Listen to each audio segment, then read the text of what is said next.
Hi guys, welcome to my channel abroad kick. तो hope कर रहा हूँ आपको मेरी वीडियोस पसंद आ रही होगी। जो लास्ट वीडियो मैंने डाली है आपको इंडिया से आते टाइम यहाँ पर मोबाइल्स का कौन से प्लान लेने चाहिए और इंटरनेशनल कॉलिंग और ये सब चीज़ें आप कैसे हैंडल करेंगे जब फर्स्ट टाइम इंटरनेशनल ट्रैवल में इंडिया से आते हैं एज अ स्टूडेंट। और जो स्पाउसल वीज़ा में वो भी कर सकते हैं, बट ज़्यादातर वो स्टूडेंट के लिए ही मेरे को लगता है बेनिफिशियल है वो वीडियो। तो मेरे को लगता है काफ़ी सारे बच्चे अभी सितंबर इनटेक वाले जो हैं वो अभी आने के लिए रेडी हैं या आ गए हैं या आइसोलेशन में हैं। तो उनके लिए तो बहुत अच्छा है कि वो अभी आ गए हैं और इस टाइम पूरा यूके अभी लॉकडाउन से बाहर है।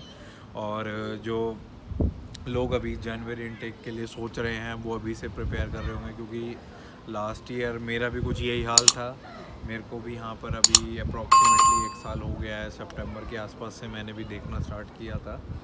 तो चलिए गाइस, आज की जो हमारी वीडियो है वो ये है कि यूके के अंदर हमको मतलब कौन कौन सी बैंक जो हैं स्टूडेंट्स के लिए बेनिफिट, कौन सा ज़्यादा अच्छा होता है बैंक, और किस में चार्जेस कम लगते हैं, और इंडिया से अगर पैसे और या फिर इंडिया वाइस वर्सा पैसे ट्रांसफ़र करने हैं तो कौन सा बैंक ज़्यादा बेटर होता है इन केस ऑफ चार्जेस। तो चलिए वीडियो को स्टार्ट करते हैं, लेकिन उससे पहले गाइस जिसने भी लाइक नहीं किया प्लीज़ लाइक करें, सब्सक्राइब करें चैनल को, प्लीज़ शो योर सपोर्ट यार। और मेरी वीडियो को पूरे एंड तक देखना, जिससे उनको मतलब आइडिया लग जाए कि वो यहाँ आने से पहले क्या क्या चीज़ें कर सकते हैं। तो पहली चीज़ गाइस, यहाँ पर जो बैंकिंग सिस्टम है वो मतलब जो बैंक्स अकाउंट होते हैं यहाँ पर दो तरह के होते हैं। एक तो फिज़िकल बैंक होता है और एक यहाँ पर होता है ऑनलाइन बैंक। तो जो फिज़िकल बैंक होता है वो बेसिकली एक ब्रांच होता है, जैसे अपने इंडिया में हमारे काफ़ी सारे बैंक हो गए, पीएनबी, एचडीएफसी टाइप के। और यहाँ पर भी सेम उसी तरह के बैंक्स हैं काफ़ी सारे, बारक्लेज हो गया, नेटवेस्ट हो गया, ठीक है, और आपका लॉयड बैंक हो गया, स्कॉटलैंड हो गया, एक बैंक ऑफ स्कॉटलैंड जो होता है वो हो गए। और आपके ऑनलाइन जो अकाउंट्स जिसमें ओपन होता है वो सारे जो आपके होते हैं वो होते हैं आपके मॉन्जो होता है, ठीक है, और एक होता है रिवोल्ट करके भी, एक और आजकल जो चल रहा है काफ़ी ज़्यादा वो होता है। तो गाइस मैं आपको ये बताना चाहता हूँ कि इन सब बैंक्स में मतलब जो मेरे को बेस्ट लगा जब मैं यहाँ पर आया था, मेरे को ये दिक्कत थी, मेरे को आइडिया ही नहीं था कि कौन से बैंक में मतलब अकाउंट ओपन होना चाहिए। तो मेरे फ्रेंड ने सजेस्ट किया था मेरे को मॉन्जो। और मेरे टाइम में यहाँ पर लॉकडाउन था तो मेरे लिए काफ़ी मुश्किल था, क्योंकि आप जो इंडिया से करेंसी लेकर आएंगे वो आप इतना इजीली यहाँ पर यूज़ नहीं कर सकते, वो आपकी ग्रॉसरी में चलेगी, लेकिन और कहीं आप उसको यूज़ करना चाहोगे तो आपको काफ़ी दिक्कत आने वाली है। कि हार्ड कैश यहाँ पर इकनॉमी इतनी अच्छी है नहीं कि हार्ड कैश हर जगह इजीली यहाँ पर मतलब लोग लें, आपको लाइनों में लगना पड़ेगा। तो इससे अच्छा है कि मतलब आप उसको अकाउंट में डालें पैसों को, तो आप काफ़ी जगह उसको यूज़ कर सकते हैं। तो एक तो ये पॉइंट हो गया आपका।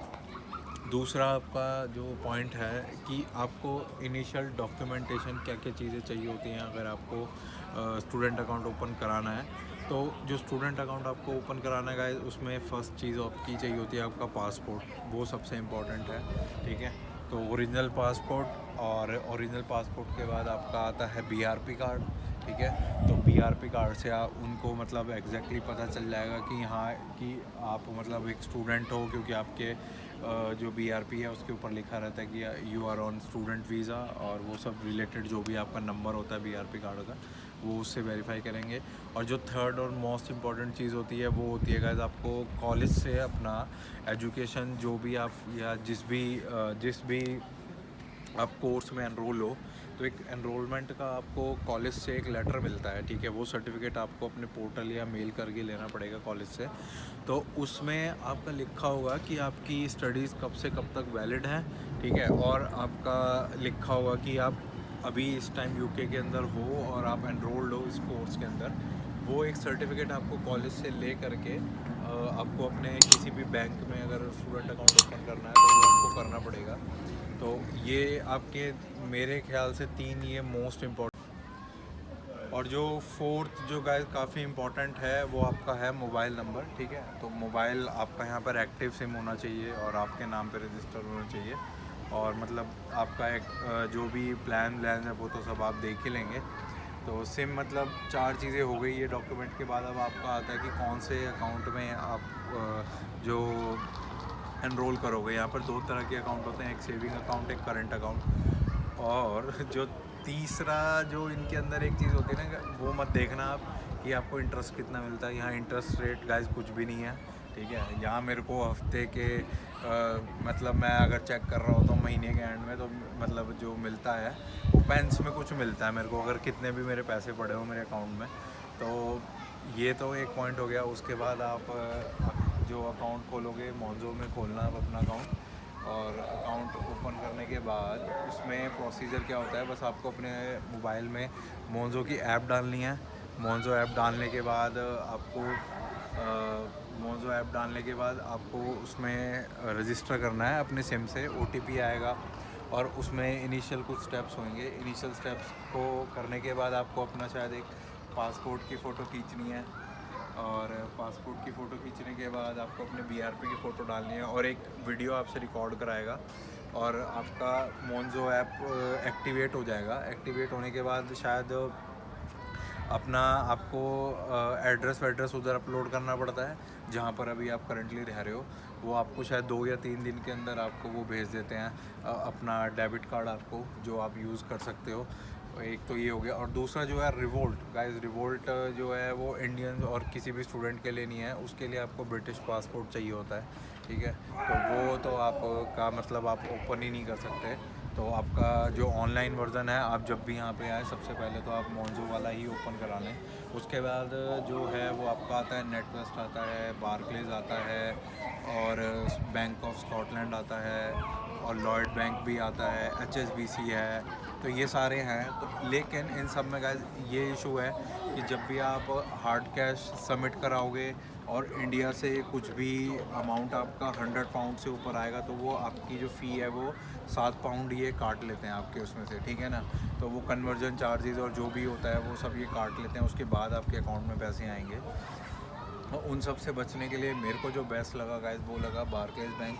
तो आप बारक्लेज बैंक में अपना अकाउंट ओपन कराना और उसका क्या प्रोसेस होता है, उसमें आपको कस्टमर केयर पे पहले कॉल करना पड़ेगा और एक अपॉइंटमेंट लेनी पड़ेगी वहाँ पर। और आपको अपॉइंटमेंट लेने के बाद अपॉइंटमेंट वाले दिन वहाँ पर आप जब जाओगे, वहाँ पे भी आपको सेम डॉक्यूमेंट्स जो मैंने अभी पहले बताए थे वीडियो में वो लेकर जाने हैं। आपका पासपोर्ट हो गया, आपका मोबाइल नंबर, बीआरपी कार्ड और कॉलेज से जो सर्टिफिकेट मिलेगा जो आपने कोर्स में एनरोल किया है वो। तो जब आपका अकाउंट खुल जाएगा यहाँ पर बारक्लेज में, तो वो सब होने के बाद वो आपसे वहीं पे वेरिफिकेशन करेंगे और आई थिंक फ़ोटोज़ तो नहीं लेके जानी, ठीक है। तो ये सब चीज़ें हो जाएगा और वो ओटीपी आपको जनरेट करने के बाद आपका जब स्टार्ट हो जाएगा अकाउंट, तो आपको घर पे काफ़ी सारे OTPs आएंगे। कुछ आपका होगा नेट बैंकिंग से रिलेटेड, जो आपको फ़र्स्ट टाइम क्रिएशन के लिए काम आएगा। नेट बैंकिंग हो गया, मोबाइल ऐप आपको एक्टिव करने के लिए कोड आएगा घर पे जनरेट होने के बाद, तो वो सब चीज़ हो जाएगी। तो बारक्लेज का गाइस ये फ़ायदा है, इंडिया से आप कितना भी पैसा मतलब मंगाओ उसमें फ़्लैट कॉस्ट जो लगती है वो सिर्फ 7 पाउंड लगती है। लेकिन और अदर बैंक्स में मेंटेनेंस कॉस्ट और ये सब चीज़ें होती हैं, वो चीज़ें यहाँ पे आपको बारक्लेज में नहीं मिलेगी। तो वो पैसा आपका बच जाएगा, 7 पाउंड तो देने ही पड़ेंगे। और अगर आप कभी भी हार्ड कैश उसके अंदर सबमिट कराओगे तो एक पैसा नहीं लगता उसमें, हार्ड कैश जो सबमिट कराओगे। तो वो भी एक आपके लिए फ़ायदा है, एड ऑन है। लेकिन मोंजो में अगर आप हार्ड कैश सबमिट कराते हो तो उनके कुछ पे चेक जो है वो काफ़ी सारे पॉइंट्स बने हुए हैं, पे पॉइंट वाले। वहाँ पे जमा कराओगे वो हर जब भी आप सबमिट कराओगे 1 पाउंड लेगा आपके, ठीक है। तो वो 1 पाउंड आपको देना पड़ेगा जितने बार भी आप उधर डिपॉजिट कराओगे मनी। तो होप करता हूँ गाइस आपको आज की वीडियो पसंद आई होगी, आपको पता चल गया होगा कि एज़ पर मी, मतलब मेरे को इतना टाइम हो गया है कौन कौन से बैंक ज़्यादा बेटर लगे, बट मेरे को तो 2 ही लगे। तो अगर आप जो अपनी ग्रॉसरी की शॉपिंग कर रहे हो तो वो सब मोंजो से कीजिए, और जो अपना हैवी अमाउंट है जो इंडिया से लेके आए हो या फिर आप इंडिया से ट्रांसफ़र कर रहे हो वो सब आप अपना बारक्लेज में रखना, ठीक है। तो वो आपकी इश्यूज सॉल्व हो जाएंगे। और दूसरा है कि यहाँ पर आजकल एक फ़्रॉड भी चल रहा है कि जो आपका डेबिट कार्ड है वो RFID वाला होता है, टच एंड पे वाला। तो टच एंड पे में ये इशू होता है, आपसे पिन कोड नहीं मांगेगा, ठीक है। आपको बस टच करना है और बिना पिन कोड के आपकी ट्रांजैक्शन हो जाएगी आपके कार्ड से। तो यहाँ पर आप आ रहे हो तो जब भी आपको डेबिट कार्ड आपका मिल जाए तो उसको डायरेक्टली अपना, अगर आईफोन है तो एप्पल पे के अंदर एनरोल कर लें, और अगर एंड्रॉयड है तो एंड्रॉयड पे का जो फीचर है उसको यूज़ करें। और यहाँ पर उसके बाद आपको कभी ज़रूरत भी नहीं पड़ेगी कि हार्ड कैश लेके आपको घूमना है, या फिर आपको कार्ड कंपलसरी है लेकर ही जाना है। नहीं, आपको ज़रूरत नहीं पड़ेगी, पेमेंट सब आपकी ऐप से हो जाएगी और आप मतलब काफ़ी हद तक फ्रॉड से बच सकते हो, क्योंकि यहाँ पर काफ़ी सारे ऐसे केसेस हो रहे हैं। तो गाइज़ होप करता हूँ आपको वीडियो में मज़ा आया होगा। तो प्लीज़ लाइक कर देना, सब्सक्राइब कर देना चैनल को, और अगर आपके और भी कोई इश्यूज़ हैं, क्वेश्चंस हैं, तो वो आप उसको कमेंट डाल दीजिए, मैं अगली वीडियो उसके ऊपर बना दूँगा। तो चलिए, बाय बाय, टेक केयर।